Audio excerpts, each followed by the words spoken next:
नमस्कार, सुप्रभात, good morning. मी गणेश शिंदे. आपण पाहता जी मराठी न्यूज. बातमी म्हणजे पारदर्शकता. आपण जर पाहिलं असेल तर अतिवृष्टी म्हणजे पूर. पुराने इतक्या लोकांना फटका दिलेला आहे आणि बऱ्याच लोकांना रात्री पूर आल्याच्या नंतर जो त्यांच्यामध्ये हाहाकार माजलेला आहे किंवा त्यांना एक पुराची भीती बसलेली आहे. पाणी म्हणजे जीवन आहे, परंतु पाण्यानेच आज जीव घेतलेला आहे. बरेच जनावर असू देत, त्यांचे कडधान्य असू देत, इव्हन शेतामधील माती ही देखील पुराने वाहून घेऊन गेलेली आहे.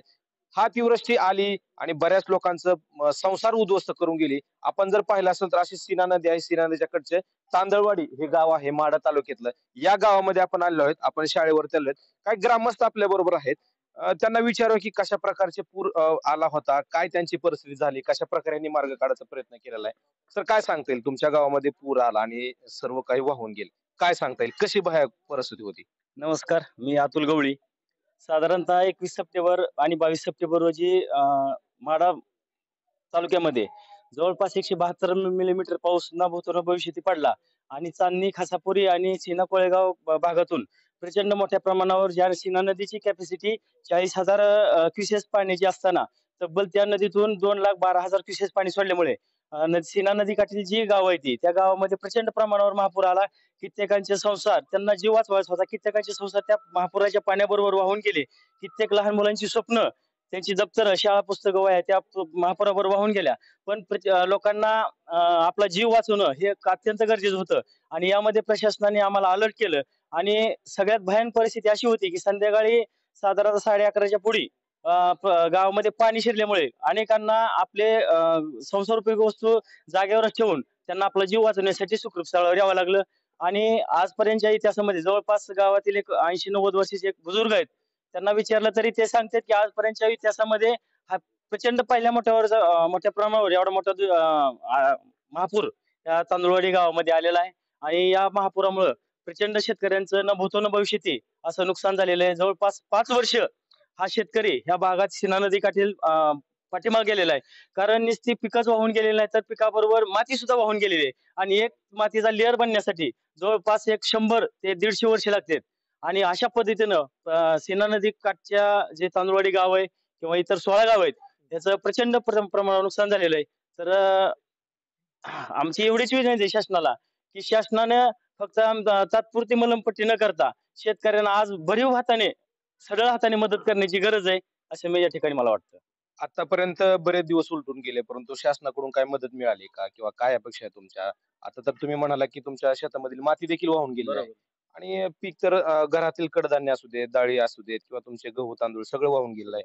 अगदी विद्यार्थ्यांचे दप्तर असू देत, जे तुमच्या दैनंदिन जीवनामधलं काय वाटतं म्हणजे काय शासनाकडून अपेक्षा आहे तुमच्या आता? आमची शासनाकडून एकच अपेक्षा आहे. आम्हाला सामाजिक संस्थांनी आजपर्यंत भरपूर सहकार्य केलं. शासन स्तरावर सुद्धा आम्हाला थोडंफार या प्रमाणात आपला सहकार्य काय काय जे आपत्तीग्रस्त शेतकरी आहेत, पूरग्रस्त किंवा जे नागरिक आहेत त्यांच्या 10 खात्यावरती एक 10,000 रुपये असं सोडणार आहेत असं आम्हाला समजलं. त्या हिशोबाने कागदपत्र गोळा करायला चालू आहेत.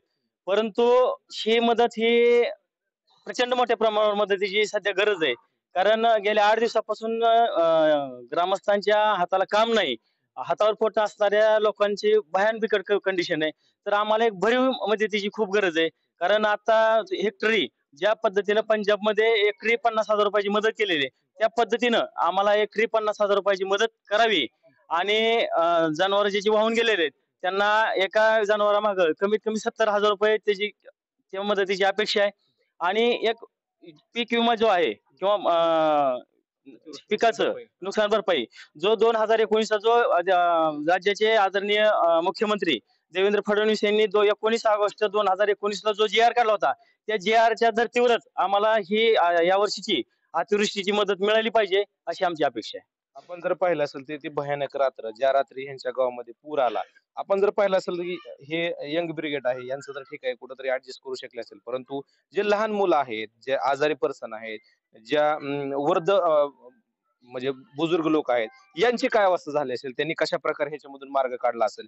हे कुठेतरी भयानक वाटतं. काय सांगतील त्या दिवशी कशा प्रकारे तुम्ही रात्र काढली? कशा प्रकारची अवस्था होती? आमच्या गावात इतकं पाणी शिरलं होतं इकडे पारधी गल्ली आणि मारवाड्यात इतकं पाणी होतं की संध्याकाळी 11:30 वाजता माणसांनी ती बोटीतनं काढायचा इतका प्रयत्न केला. पण ती बोटीवाली सुद्धा जायला पाण्यात भ्यायला लागली. दुसरी एक सकाळी पहाटे 4 वाजता ह्याची पंढरपूरची बोट आली आणि त्यांनी जाऊन फक्त 4 लेकरं काढली ते आमच्या शेतातच होती आणि ती परत ती बी बिया लागली परत सकाळी त्यांनी जाऊन ती मोठी 4 माणसं काढली म्हणजे इतकी भयान रात होती अख्खं गाव जागव आणि ती जी अडकली होती त्यांचा फोन की आम्हाला कशा पैसे काढा कारण अशी परिस्थिती बघायला त्याच्याने वाटतं आपण आता वाहून जातो काय की फक्त एक आम्हाला एक सांगायचंय की आमच्या जनावरांची काय काय जी वस्ती जनावर होती ती बी जागेवर मेली काय वाहून गेली एक सरकारने त्यासाठी थोडी काहीतरी चांगली भरस मदत करावी आणि ते आता सरकारने किती 13.5 काहीतरी देतो म्हणलंय पण साहेब आता मी काल आमच्या शेतात गेलतो अशी अवस्था बेकार झाली की ऊस बी वाहून गेला आणि माती वाहून गेली तर 13.5 म्हणजे काहीच नाही आम्हाला ती आता ऊस जरी काढायचा थोडा राहिलेला तर ती काढायला सुद्धा पैसे पुरवत नाहीत तर त्यासाठी सरकारने जी पंजाबमध्ये 50,000ची मदत दिली ती आम्हाला बी द्यावी अशी आमची सरकारला विनंती आहे. भरीव मदतीची गरज आहे. आपण जर पाहिलं असेल तर की हातावरचं पोट असतं, ज्या गायी होत्या ज्या म्हशी होत्या त्यांच्या दुधापासून ह्यांना थोडंफार उत्पन्न मिळत होतं हे कुठंतरी बंद झालेलं आहे.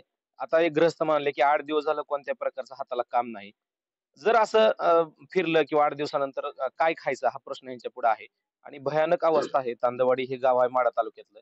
शासनाने भरीव अशी मदत करण्याची या ठिकाणी शेतकऱ्याकडून मागणी होत आहे. परंतु आपण जर पाहिलं असेल ना तर हे फक्त आपण बोलतो किंवा हे फक्त ज्या लोकांनी अनुभवलं आहे ना त्या लोकांकडून जर ऐकलं ना तर अंगावर शहारे उमटतात. आपण जर पाहिलं असेल तर या ठिकाणी आणखी एक जण आहे जो यंग आहे. याच्या काय भावना आहेत हे देखील आपण जाणून घेणार आहोत. काय सांगता येईल बरं? सरकारने आम्हाला 10 ते 12,000ची मदत केलेली आहे पण आता जर नदीच्या कडेला गेलं तर प्रत्येक शेतकऱ्याचा मोटर पाईप आणि त्याची पीठ संपूर्णपणे उद्ध्वस्त झालेला आहे. त्याला सुद्धा ती एक केबल जरी आणायची म्हणलं तरी तेवढं पैसे पुरत नाही. तांब्याची केबल लागते आम्हाला आणि सरकारने वरून डोळ्याची पानं पुसण्यासाठी आम्हाला 12 ते 13,000 रुपये मदतीमध्ये काय करणार आहोत आम्ही वरनं आमच्या ऊसातून 15 रुपये कापात म्हणजे कुठल्या या आंधळ्या धृतराष्ट्रासारखं राज्य चालवतात फडणवीस साहेब. ह्याच्यावर कुठेतरी विचार करायला पाहिजे असं आमचं म्हणणं आहे. पाहिलं असेल की जी सरकार जी मदत करते ती फारच तुटपुंजी आहे आणि त्याच्यावरती कोणत्याही प्रकारचं मलमपट्टी होऊ शकत नाही. घाव फार मोठा आहे असं यांचं म्हणणं आहे. आपण जर पाहिलं असेल तर या ठिकाणी शाळा आहे किंवा आपण जर पाहिलं असेल तर लहान लहान मुलं होती. कशा प्रकारे त्या दिवशी गुजारा केला किंवा आज काय भयानक परिस्थिती आहे?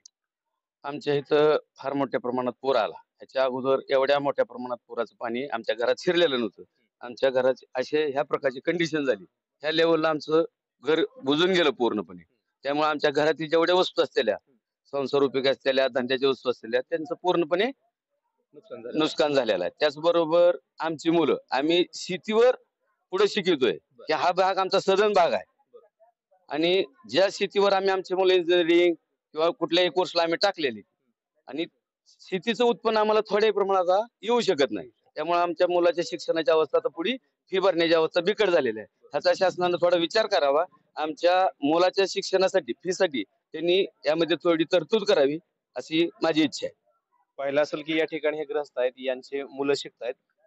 ह्यांचा 2 मजली बंगला आहे परंतु त्या बंगल्यापर्यंत जर पाणी गेलं असेल तर त्यांनी काय करायचं आणि कशी फी भरायची हा मोठा प्रश्न या ठिकाणी उद्भवलेला आहे. आणि यांचं म्हणणं बरोबर आहे. जर ह्यांच्या हाताला काम नाही शेतीमधील सर्व पीक जर वाहून गेलं असेल तर उत्पन्न घ्यायचं कुठून आणि शिक्षणाची फी भरायची कशी. तर त्यांचं म्हणणं आहे की शिक्षणाच्या फी देखील सवलत शासनानं कुठेतरी तरतूद करावी हे देखील त्यांचं म्हणणं आहे. तुमचं काय म्हणणं आहे? या ठिकाणी हा महापूर नव्हता, हा महाप्रलय होता. आजपर्यंत जी परिस्थिती इथून माग कोणी पाहिली नव्हती ती परिस्थिती आज ह्या सगळ्यांना बघायला भेटलेली आहे. तर सध्या अनेक ठिकाणाहून मदती होत आहेत. मदतीचा काय विषय नाही पण सूक्ष्म जीवशास्त्र शेतीविषयी एक माहिती देतं की तुमचा वरचा 1 फुटाचा लेअर तयार व्हायला मातीचा कमीत कमी हजारो वर्ष जातात. आज शेतकऱ्याच्या शेतात मातीच राहिली नाही. 10-10 फुटापर्यंत रानं उचलून गेलेले आहेत. मग त्यासाठी आपण काय प्रयत्न करणार आहे शासन दरबारी. शासनानं त्या गोष्टी क्लिअर केल्या पाहिजे. कारण साधारण 10-12 हजार हे म्हणजे असं एवढं मोठं नुकसान आहे की 10-12 हजारात भरून येणार नाही. आज तुम्ही शेतातनं जर परिस्थिती पाहिली वरून कुठूनही पाहिली तर ते ऊसाचे एवढे एवढे खुटाड दिसत आहेत. वाढ पूर्ण गेलेला आहे. आता त्याला काय होतं माहितीये का ते ऊस पूर्ण वाळून जातो आणि त्याला अनसा फुटाय चालू होतात. त्या शेतात जायला कमीत कमी आता 2-2 महिने रस्ते होतात का नाही हे बी माहित नाही. ते पीक आहे असं उभ्यानं रोटरावं लागेल का ते ठेवावं लागेल हे शेतकऱ्यापुढचा मोठा प्रश्न आहे. त्याच्यामुळे सरकारने यात लवकरात लवकर कमीत कमी जे रस्ते आहेत ते रस्ते व्यवस्थित करून ज्यांचं बाबा हे असं एवढं मोठं वाड्या प्रमाणात वाड्याची मोड झालेली आहे किंवा आता अनसा फुटणार आहे त्याला ते पटपट निघून ते जे काय 4 पैसे येतील त्यातनं शेतकरी थोडाफार सावरला जाईल. मातीचं नुकसान हे न भरून येण्यासारखं आहे.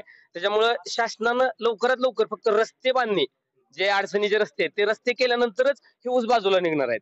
नाही तर तोपर्यंत तुमच्या निघणार या नाही. या ज्या मागण्या आहेत या बाबतीत शेतकऱ्याच्या मागण्या बाबतीत तुम्ही कधी शासन दरबारी म्हणजे तहसीलदार असू देत, प्रांतसाहेब असू देत किंवा जे लोक मदतीस येतात या बाबतीत बोलणं झाल्याच्या नंतर त्यांच्याकडून प्रतिक्रिया काय आल्या तुम्हाला? हो, आता आपण ज्या ज्या वेळेस रस्त्याच्या संदर्भात मागणी करतो त्या त्यावेळेस त्यांच्याकडून आपल्याला आश्वासनं येतात की बाबा आम्ही करू. आणि ह्या वेळेस बावनकुळे साहेबांनी ते रस्त्याचं सगळं नियोजन लावलेलं आहे म्हणून या 5 वर्षात ते रस्ते पूर्ण होणार आहेत. पण चालू परिस्थिती भयान आहे. चालू परिस्थितीला काहीतरी वाट काढून, ज्या वाटा नाहीत आता सध्या, तिथून ऊस काढायचं म्हणलं की आपल्याला पहिल्यांदा तर वाहनं जाण्यासाठी वाट लागते. तर ते महत्वाचं आहे, ते होणं. आणि ते झालं तरच ते ऊस बाजूला निघणार आहेत. आणि हे जे कारखानदार आहेत ह्यांना बी माझं एक सांगणं आहे की ज्या ऊसाची वाढी मोडलेली आहे ती ऊस आता इथून पुढे वाढत नाहीत, काही होत नाही, त्याच्यातून काही उत्पन्न मिळत नाही. तर ते कारखान्यानं प्रथम दर्जानं ते ऊस नेणं गरजेचं आहे, जेवढे बी ऊसांचे वाढी मोडलेले आहेत किंवा त्यांचं नुकसान आहे. आणि त्याच्यासाठी मग त्या सगळ्या गोष्टीची तयारी कारखानदारांनी बी करावी, असं आमचं एक प्रामाणिक मत आहे. आपण जर पाहिलं असेल तर सर्व गोष्टी या ठिकाणी भयावक आहे. सर्व शेतकरी वर्ग असू देत किंवा सर्व व्यापारी वर्ग असू देत कशा प्रकारे अडचणी मांडतो आणि प्रत्येक गोष्ट ही बारकाईने घेण्याची गरज आहे. कारण या ठिकाणचा शेतकरी अतिशय अडचणीमध्ये आहे आणि अडचणीमधल्याला मदत करणं ही आपली काळाची गरज आहे. शेतकरी वर्ग टिकला, जगला तर आपण सर्व जगू, अन्यथा भयावक परिस्थिती आहे. आपल्या बरोबर काका आहेत. काका, काय सांगता येईल तुमच्या वयानुसार तुमचं आज किती वय आहे आणि तुमच्या वयात आतापर्यंत कधी असा महापूर आला होता का? माझं रनिंग वय 70 आहे. आजपर्यंत एवढा मोठा महापूर न भूतो न भविष्यती असा आहे. 1964 ला एक मोठा महापूर आला होता, पण एवढं प्रचंड नुकसान काही झालेलं नव्हतं.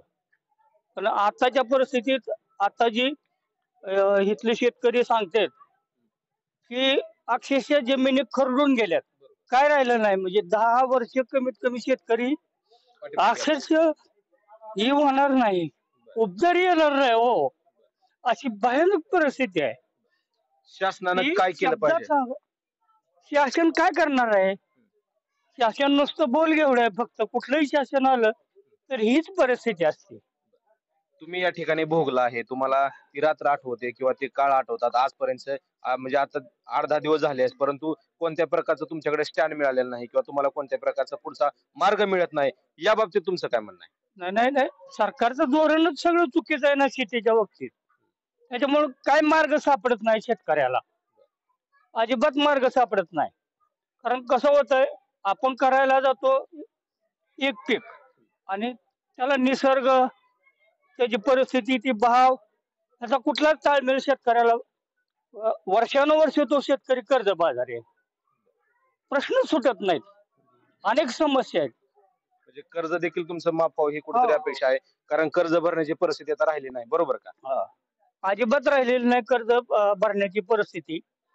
10 वर्ष आम्ही ह्यातनं आम्ही उपजारी होऊ शकत नाही, म्हणजे शेती उभा करू शकत नाही, अशी परिस्थिती आहे.